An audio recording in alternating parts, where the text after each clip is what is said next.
I don't really post stuff like this. Honestly, I'm not even sure what to call it.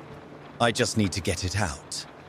I'm not trying to convince anyone of anything, and I'm definitely not looking to start some kind of spooky story thread. But this happened to me 3 nights ago, and I can't stop thinking about it. And I haven't been sleeping much since. I'm 42, single, no kids, no wife. Used to work IT for a trucking company in Kentucky until they downsized us all. Didn't have much to stick around for, so I packed up my Tacoma and headed west.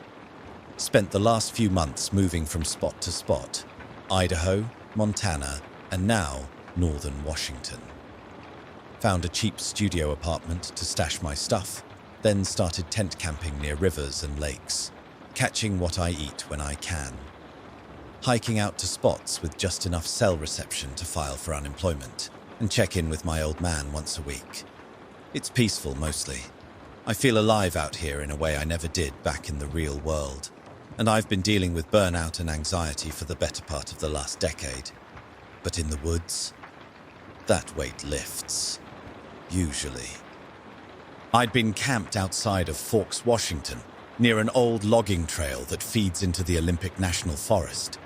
I'm not giving exact coordinates or anything, because honestly, I think this could be dangerous, and I don't want to be held responsible if someone decides to go out there and mess with it.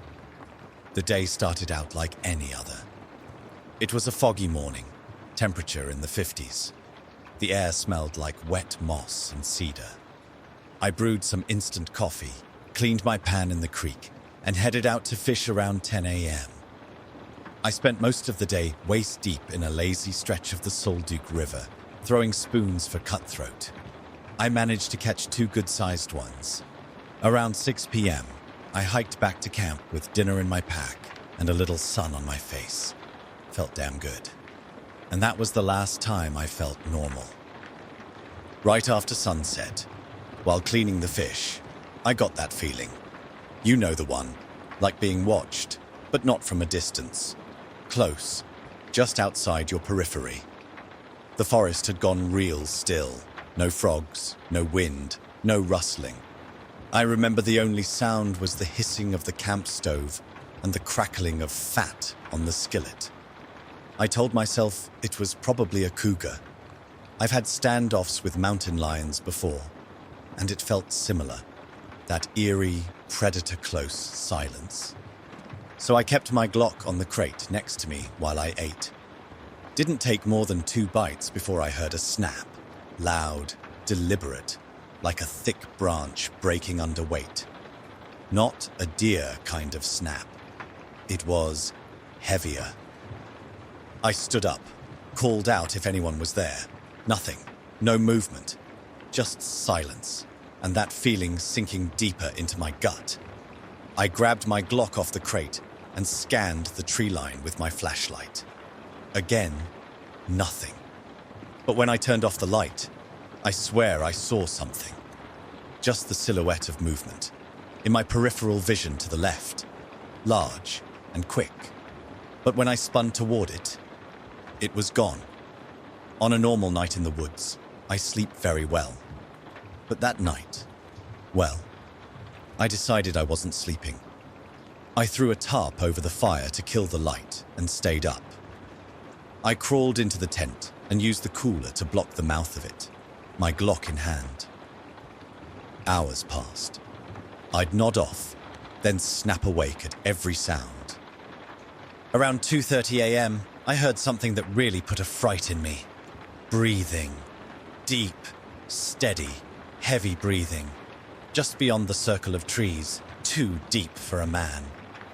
I held my breath and tilted my head slightly, trying to focus my ears toward it. It was circling me, slow, deliberate, staying just out of sight. At one point, it stopped behind my tent, no more than 10 feet away. I could hear it, the rise and fall, deep and calm, like it had all the time in the world. My heart was pounding so loud I honestly thought it would give me away. I wanted to fire a warning shot. My finger was on the trigger, but I hesitated. Something about it told me not to. Like firing would make it worse, like it would provoke something. But in hindsight, I think sitting silent might have saved me from something a whole lot worse. Eventually, it moved off, just as the first light started breaking through the trees. I didn't move, just sat there in the dark, barely breathing, trying to piece together what the hell had just happened. Running every possibility through my head and coming up empty.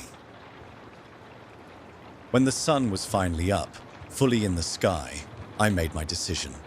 I packed up and got the hell out of there. Whatever that was, it wasn't just a weird night in the woods, and it damn sure wasn't something I wanted to meet again. I decided to break camp as fast as I could. My hands were shaking while I rolled up the tent. I kept scanning the woods, certain I'd see something, half expecting to catch movement behind every tree. I even forgot to eat. I just wanted out. I hoisted my pack and started making my way back to the truck. For the life of me, I couldn't shake the feeling of being watched. Maybe it was the lack of sleep. Maybe just the paranoia from the night before creeping in. But it was strong, overpowering. I continued scanning the trees with every step, barely watching where I was going, and ended up stumbling more than once. After one stumble, I bent down to retie my boot, and when I looked up, I'll never forget what I saw. A figure, standing between two cedars, maybe 80 yards uphill, at least 7 feet tall, maybe more, wide, broad shoulders, long arms, covered head to toe in dark, reddish hair, not shaggy like a bear, longer, smoother, almost like an Irish setter hound. It was just standing there, still as stone, watching me. I didn't run, didn't raise my gun. I just froze. Locked eyes, or at least I think I did. Couldn't make out a face, just the outline. And then, without a sound, it moved. Fast. Stepped back into the trees like it had never been there at all. No rustle, no break in the brush. Just gone. I don't know how long I stood there before my legs started moving again. But that wouldn't be the last time I saw it that morning. Every so often, as I made my way down the trail, I'd catch a glimpse of it again. Always distant, always half hidden. Never close, but close enough, like it was escorting me out. And I swear, it felt exactly like that. Like I wasn't being chased, I was being guided out of its territory. But it didn't feel friendly. It was terrifying. By the time I got back to the truck, I was practically in tears, my hands trembling. I slammed the door and locked it before I even turned the key. I don't know what it wanted, but I do know this. If it had wanted to hurt me, it could have, easily, or worse. I'm in a cheap motel in Port Angeles, writing this on my phone. I've been here 3 nights now. I haven't gone back to the woods. I don't think I will. At least not around there. I really don't even know what to do. Report it to the police? Like, hello, I think I met Bigfoot in your forest. Yeah, they're not going to believe that. So I'm putting it here, just to get it out, get it off my chest. Maybe someone else out there's seen the same thing. I'm not saying it was Bigfoot. I honestly don't know what it was, but it wasn't a bear, and it wasn't a man. I've lived around wildlife my whole life. I know what elk look like. I know what bears sound like when they move through the trees. This wasn't that. I'll still fish. I need that. The quiet, the water. It's part of who I am. But from now on, I'll stick to the easy spots, the well-traveled ones, campgrounds and boat docks, not deep trails and unmarked bends in the river. Next time I even think about pitching a tent in the deep woods, I'll remember that thing watching me. I'll remember the silence, and I'll remember the feeling, that cold, sinking knowing, that out there, we're not in charge, we're not even close. Take it or leave it, laugh if you want. But if you're ever out that way and the woods go quiet, don't ignore it. Get out while you still can.